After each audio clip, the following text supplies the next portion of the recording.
So we're done with the bag work, which you'll have seen in the previous video. So I've just done my 7 rounds, structured as we talked about in the previous one, and really pushing the cardio. That extra round is kicking my ass, but now we're gonna move into another raw functional workout. So this is this crossover between bodybuilding and functionality. So I'm gonna be taking you through today, chest, back, and biceps workout with a few little tweaks added in there to help increase that functionality, but still work the muscle, keep that aesthetic, and push that cardio level. First off though, I wanna show you a little trick with a ball. And here it is.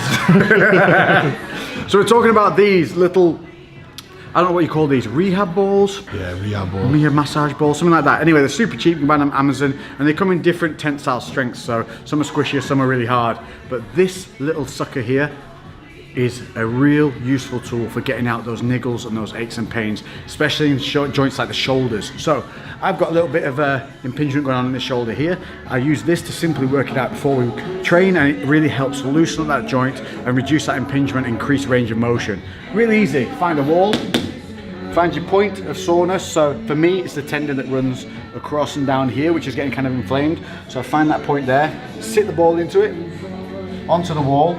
And then all I'm going to do is sink my weight through until I feel like kind of an 8 out of 10 pain. And then I just sit there and hold. And I hold that until that 8 becomes like a 3, 2, 1, until eventually it'll just go a little bit numb. And then what you can do is just roll slightly across until you feel that new point, and again press in until you get that 8 out of 10 kind of level of pain. And then it'll just ease off. And you can do those static holds super easy. You can even really work rear delts on there as well. It really help increase that range of motion, break down those muscle fibers if you find it a bit tight. Or if you've got those issues where you're feeling pain in your shoulders, this could be the solution to those, or at least help improve that range of mobility and less kind of inflammation. So a simple couple of pounds on Amazon, and this could work wonders for you. Just don't whip out your balls in public.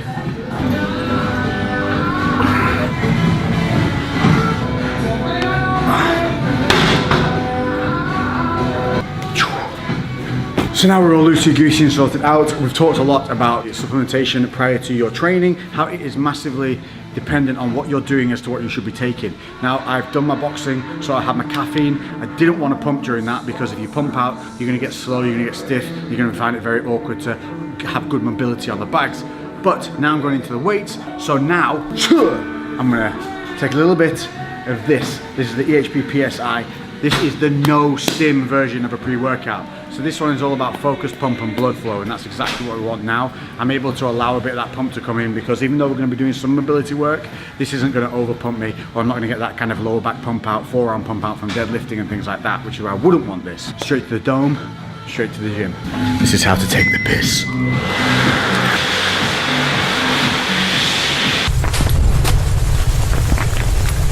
The Kraken piss. So you can't tell, but my bandana stinks. Put it in my gym bag thinking it was clean. It's not clean. There's a very good chance that we could get some machinery here today just on the stink of this alone. But what you do need to know, other than the stinky headband, is the fact that I train high frequency. That means I train everything at least twice a week. That allows me to do a lot of variations of exercises. And today what we're going to do is we're going to be looking at some weighted movements, but what we're going to do is we're going to add in some different angles of attack. So we're going to be doing some chest, some back, and biceps. And what we're going to try and do throughout this is add ranges of motion, add some new movements in that maybe you haven't tried, give you some ideas to maybe adapt into your own training. And we're going to be doing 2 exercises per body part, 5 sets. Now, normally what I would do with this is I would superset them. 1, it's a time saver, but 2, I'm kind of liking that high tempo training at the moment. And what I would do is I would superset one body part with another, so that you're moving from one body part into a fresh body part. That reduces rest times. It often makes your workouts way more compact, and you're not suffering, because when you move to the new body part, because we're doing chest and then back, they're not antagonistic, so they're fresh when you go back and forth. But it's busy, it's kind of a peak time here, so I'm not going to be that guy that takes up 2 pieces of equipment and pisses people off. Gym etiquette 101, don't be a cock with your training. So we're going to start on chest, and then we're going to be moving into back, and then we're going to finish on the bicep side of things. Most people start chest with a dumbbell press or a barbell press. I'm going to challenge you to start it with cables. Why?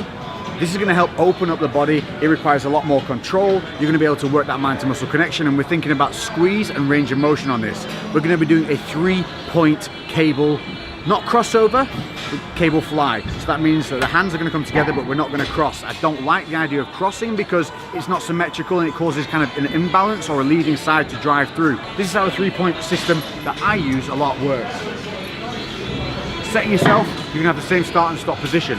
We're going to come low, squeeze, back up to that same start position, then we're going to come to the standard middle area, bam, squeezing again at the chest, back to that same start position, and then we're going to come high and turn the hands over and squeeze, keeping those shoulders back. Try not to pronate or dip. And this is our 3 points. So 1, back, squeeze, back, turn over, boom. And what we're looking for here, 15 reps. So you're going to do 1, 2, 3, 1, 2, 3, basically 5 times, 5 sets, and then we're going to move on to the next functional move. I'm here to win it, I don't do it if they think I'm playing. Hit the top and get it popping, yeah, that's where I'm staying. They don't understand, I don't need a plan. Fire up the van, riding with the fam, spinning my advance. Damn, and I ain't got nothing to say. I just been stuck in my lane, all of this stuff in the bank. Here to get all of the pot, whether you like it or not. Pin it to get to the spot, damn, we've been mobbing a lot.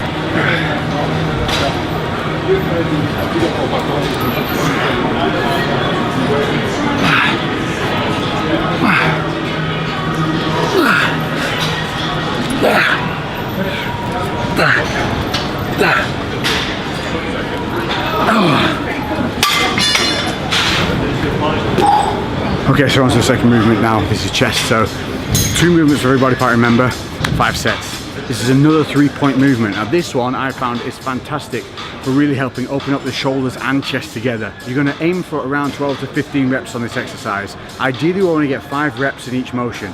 So we start underhand grip and press 5.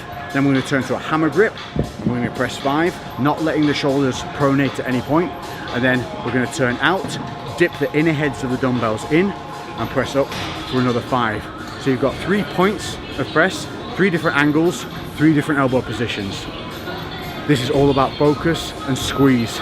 Don't just try and throw them up. We're going to be using lighter weights. So what we're seeing here is a higher volume kind of rate. So that's going to mean less weight, but we're doing more reps. If you want to do this heavier, by all means you can do. Just aim for like 2 or 3 reps per motion. Absolutely sweet. That'll hit you around that 9 rep range. We've been going bigger from the start, yeah. Keep it way up, going down and leave a mark, yeah. Rip it up or tear it right apart, yeah. Open up that motherfucker, let it bark, yeah. Cause I don't know how we do it. We ride it now. Keep it up right now or lose it. We ride, never stay down. Gotta stay around to prove it. We ride it now. Keep it up right now or lose it. We ride, never stay down.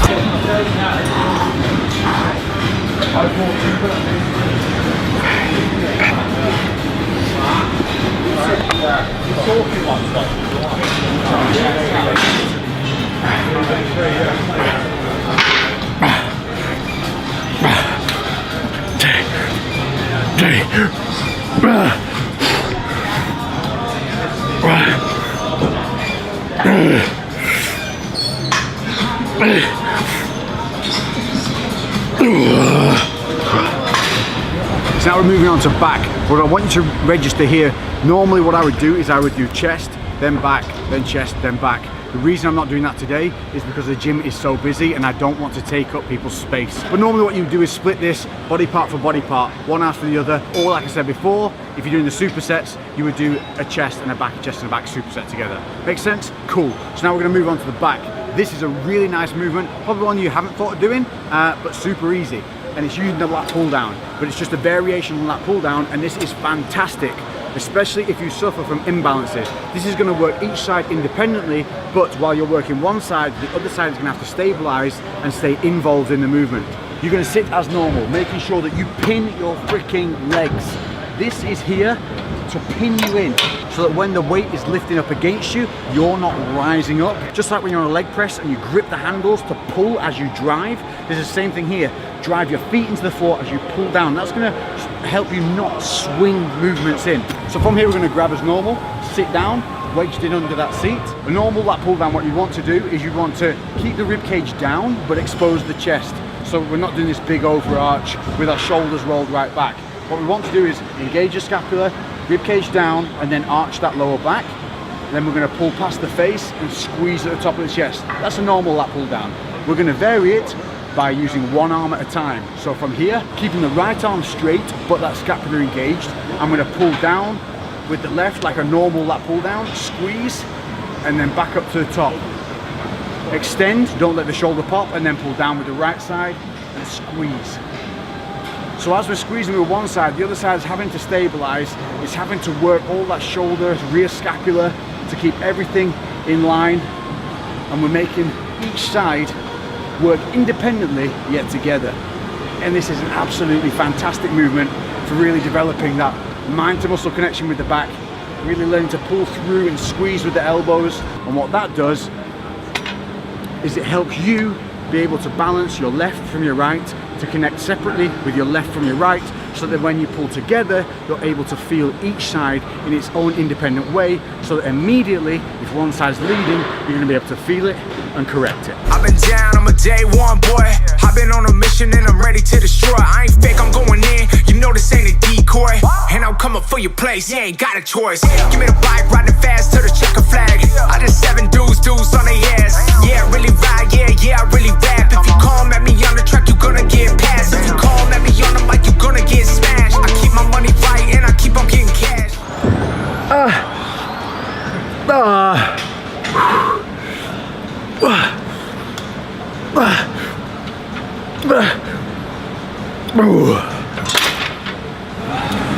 So that's first exercise on back done. Second one, now we're going to be doing a variation of the bent over row. But what we're going to do here is we're going to force the entire body to work. I'm going to force ourselves to have to hold the neutral position, which for me personally is going to really help in terms of sorting out my pelvic tilt, because I have that forward tilting pelvis. What that tends to do is overarch my lower back on movements, which to me now feels normal. So what I need to do is neutralize my spine. I need to pull that lower abs in. I need to make sure that that pelvic tilt doesn't occur, make sure that I set it back. What this can actually do is make you feel like you're rounding, but just have a spotter check you or video yourself, and you'll see that by correcting it, you actually are neutral, but because you're so used to being kind of overextended or hyperextended with the lower back, it will feel almost like you're rounding. But as long as you keep your scapula engaged, head neutral, core strong, you'll be absolutely fine on this. But it is hard. This is not heavy. You're going to need some lightweight. We're thinking about pulling and squeezing, and the whole body's having to work to maintain the position, because we're going to be doing this standing and bent over. So here's your body position. We're going to keep our core tight. We're going to bend forward, kicking our hips back. We're going to keep our knees soft and really balanced, kind of hip width apart. Then we're going to aim to stay in this position here. Neutral spine, not overarching. I'm going to be grabbing the dumbbells in a hammer grip.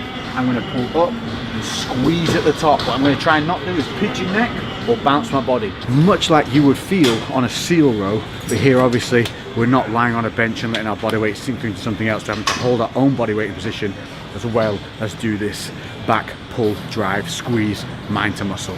It isn't easy, but it feels fucking amazing once you've done it. You ain't doing something right, I see you down crash. Me and Physique finished first, we never finish last. We've been going bigger from the start, yeah. Keep it way up, going down and leave a mark, yeah. Rip it up, boy, tear it right apart, yeah. Open up that motherfucker, let it bark, yeah.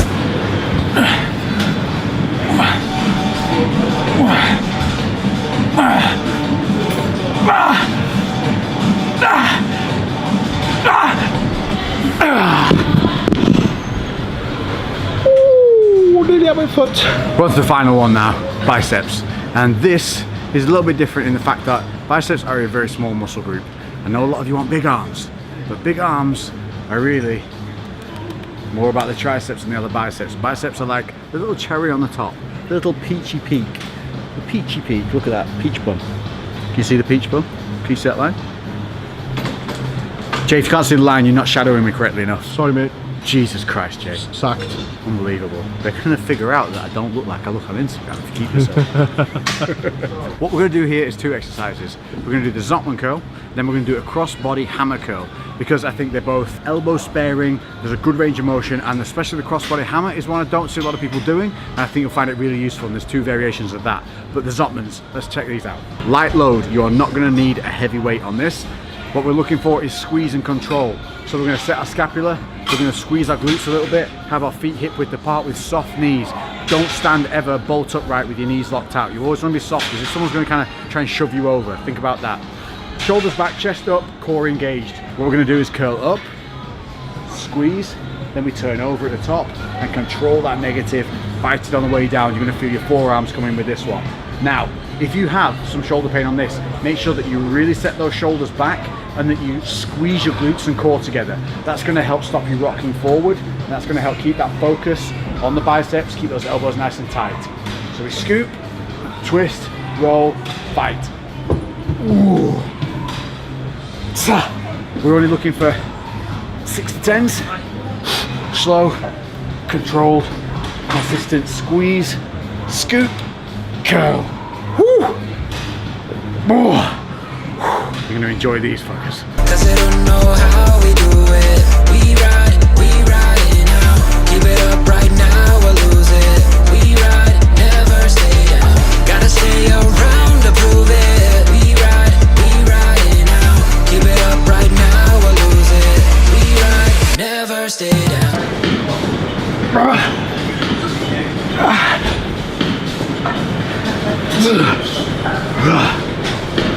Final one. What we're looking to do here is keep our shoulders engaged and back, and we're going to be bringing the dumbbell up to our opposite chest. So rather than curling up and ending here where a lot of people do, we're going to pin that elbow to our side and we're going to bring it up to the other side of your chest from the arm you're curling with.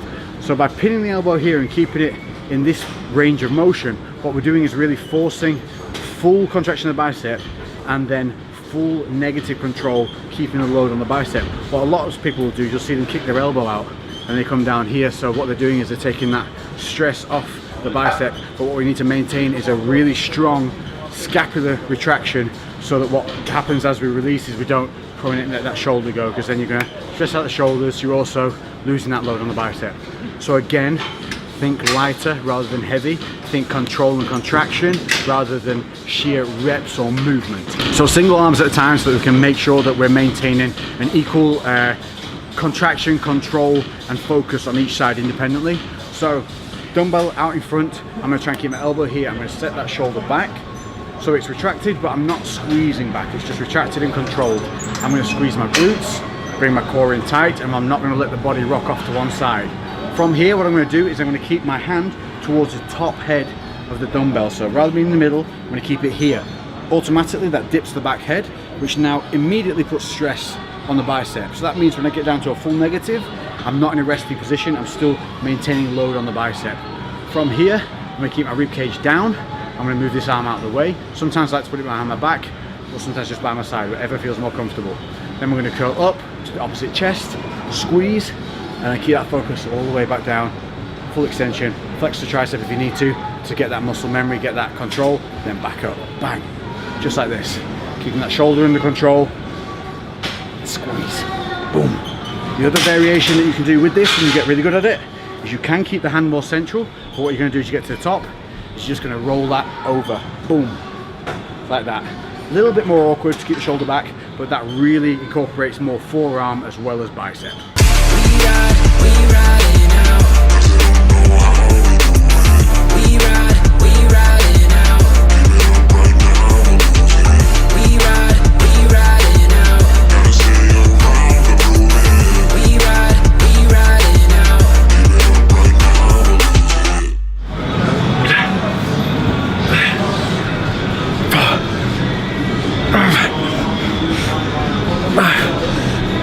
Six, 7, 8, 9.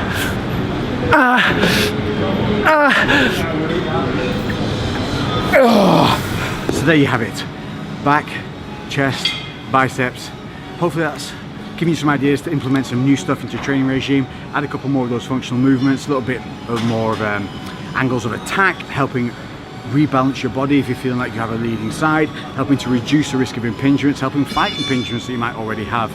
These are great things that you can add in on a regular basis. And if, like me, you want to train high frequency, that means I'm training everything twice a week. So the versatility of that style of training allows you to try a lot more movements throughout each week. Not only is that going to benefit you in terms of progression, but just keeping shit interesting. The worst thing we can do when we come in here is be bored. Because if you're bored and you're going through just the rigmarole, going through, you know, motion after motion that you're used to, you're not going to be putting in the effort, you're not going to be pushing those boundaries, and you certainly aren't going to be making as much progression as you possibly should be. So, if you've got any questions, hit me up in the comments. We're going to head back home, eat some food, I'll show you my post-workout meal, and then we're done. Thanks for joining in so far. Let's go grub up. So we're home. Post-workout food. The old debate of shake or food, food or shake. We're back, and I'm lucky enough to have Eleni who prepares this. But relatively simple. This is a whole chicken. Obviously you can buy these from supermarkets pre-done. And what we're looking to have here is a good amount of chicken, like 200 grams. So we're looking at like a good 50-60 grams of protein from that. Then what I want is ideally some fast-acting carbs alongside some slow-acting carbs. Plus, I want to start adding some fats in now, because as I said before, I'm on that higher fat, lower carb diet. Now, it's not low carb, it's 150 grams a day, but that is considerably lower compared to the 350, 400 I was previously eating. Fats are at 150. So what I'm looking to eat here is keep the chicken skin on, add those additional fats in there, but should you have a shake after, with that 30-minute window before your muscle starts to fall off and all your progress leaves you behind? The real answer is it doesn't fucking matter. If you want to come home and you want to eat good food, eat good food. Just get some sustenance back into your body. What I actually opt to do is keep the shake until later, pre-bed, because it means I'm hydrated before I go to bed. It's quick and easy when I'm tired late at night and I want something simple and fast, rather than now, when I'm back from the gym, I want to decompress, I want to spend time at home relaxing. So that means enjoying what you're gonna have. Have some good food. Carbs wise, white rice. So we're talking a decent carb source, low fiber, relatively good volume to impact ratio. But if like me, you're on that reduced level carbohydrates and you maybe used a lot before coming home and you don't have that many left to play with, ready mash. This is the secret weapon of a low carb diet. Normal white potato, around 27 grams of carbohydrate per 100 grams of serving. These, 8 to 10. Black magic. It's all to do with resistance carbs and some of the shit. I don't know. I don't question it. We just praise the ready mash. 10 grams per 100 means that you can have twice the amount, nearly 2.5 times the amount of that over other potatoes. So if you feel like you want to volumize, that's a great alternative. Sweet potato has a little bit less carbs in it than the white potato options out there, so that's another one to go for. Plus, the more colors on your plate, the better. But the age-old question of, do you need a shake right after training? Are you going to lose all your muscle mass if you don't eat within an hour? No, and no.